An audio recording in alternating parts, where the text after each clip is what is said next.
Thanks very much. Where I am sitting right now, by the way, was no man's land. The wall would have been right here under us. We're a few floors up here in Berlin, and this is where we're seeing the line of lanterns and balloons as well that over the last several days have been set up, have been lit during the nighttime hours, and eventually in a few hours' time they will be released into the sky, symbolizing the end of the wall, the fall of the Berlin Wall. There we continue to watch Angela Merkel, the German Chancellor, greet well-wishers, people who've come to that area, the Berlin Wall Memorial, to remember what it was like 25 years ago today exactly. That is when the wall came down, when people started streaming toward the border between East and West Berlin, and where they finally met, chipping away at the wall, sometimes with their bare hands, just kind of grabbing whatever they could. My next guest, who's here with me, knows a thing or two about the wall. He actually has several of the original pieces in storage. Hans Martin Fleischer is an artist and a collector, and he joins me now with more on what's going on today. Thanks for being with us. Yeah, good You're morning. seeing some of these events and commemorations and ceremonies. Yeah. You're an enthusiast, you're a collector and an artist. You've actually reproduced portions of the wall for educational purposes. It's a really long story. So I was eyewitness of the opening of the Berlin Wall at Bornholmer Straße. I was studying in the West and just saw the Schlagbaum going up and people moving. You were there in 1989? Yes. Exactly 25 years ago. Exactly 25 years ago. And some days later, 2 days later, the wall also got physically removed, only 300 meters from here at Potsdamer Platz. So you see that really beautiful historical scene on this picture. This is the first cut was made here, and the first piece has been taken out here. It's a very interesting historical graffiti because the first cut was made between a swastika and hammer and sickle, referring to the Hitler-Stalin Pact in 1939. So in a way, these four pieces symbolize the beginning and the end of the European division. But what's interesting is there isn't much left of the wall in Berlin. Yes. I mean, there are more pieces exposed in the United States than true. in Germany. That's true. What happened? Was that just because of how badly Germans wanted to rid themselves of this symbol of division? I would think that it's something like this. Yeah, a lot of people don't realize that really in order to get to see some of the wall in Berlin, you have to make quite an effort. Yeah, that's true. That's true.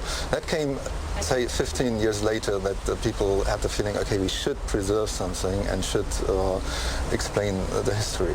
And people were able to buy sometimes chunks of the wall, and then it became quite a business, and then you weren't sure if it was a genuine wall. What we're seeing here, by the way, are historic images from November 1989. That's the Brandenburg Gate, So, were you there at the Brandenburg Gate? Yeah, definitely. So I was at Bornholmer Straße and then was going around through Berlin almost 3 days without sleep. Yes. That much sleep. Well, that would keep you up, wouldn't it? The end of the Cold War? Yeah, if that doesn't keep you up, no, it was so beautiful. It was so beautiful. I grew up in a time when the people said, okay, this cannot be changed. You have to accept this, more or less.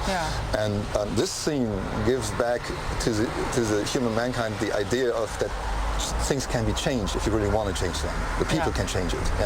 And that's the most beautiful thing. And it's so important in these days. If you look at the political landscape, there's so many conflicts going around, and it's even we're approaching a Cold War 2.0 in a way. So hopefully not. Well, we've heard in Mikhail Gorbachev, the former Soviet leader, who's been credited so much over the last several decades for having been the Soviet leader who decided not to send in the tanks. That's very important. Without his willingness to refrain from forceful action, perhaps none of this would have had the happy ending. There were really strong movements inside the Western group of the Soviet army. They had some ideas how to interact, and it was a very difficult thing for Gorbachev. Now, we're 25 years away, so you remember it, I remember it, but you have a whole generation now that was born after. Exactly. So this memory, how important is it to preserve it? Yeah, it's definitely very important. This is one of the reasons why it's still feeding me with energy, this project. You see, Let's hope we can kind of... this would be the original places where I store them. I believe you have some video, by the way, as well of the reproductions, because you use them to teach people about the significance of the wall. It's scalable. I can teach, I can talk for hours, no problem, but I can also make a 30-second thing. And I built a replica of the first piece that has been taken out. It's only 50 kilograms, so you see it's even floatable. I put it in the North Sea. This is Norderney, a beautiful island in the North Sea. And it's interactive. People can write something on it. Yeah, so it's kind of your own sort of canvas to write what you want on the wall. No, it's not my canvas. It's your canvas. As in one's own canvas, as in you're able to use it to express yourself artistically. Yes, you can write. Which was what the original wall on the west side was about. Yeah, and the thing is, today you can write on both sides. That's also a symbol for that the wall came down. Yeah. Hans-Martin Fleischer, thank you very much, an artist and collector joining us here live in Berlin. And there you're seeing some of his images, and you had it floating in the pond next to the Eiffel Tower. Yeah, that was the hardest thing I ever did. It took me 4 hours, and it's too long to tell that story. Well, we won't get into it then, but the fact that you got the municipal authorities to... No. Oh, no. No authorities at all. We just went ahead and floated it in the pond. All right, well, it was all for a good cause. Hans-Martin Fleischer, thanks very much. All right, we're going to be right back here live in Berlin as we continue to mark the events commemorating the fall of the Berlin Wall 25 years ago.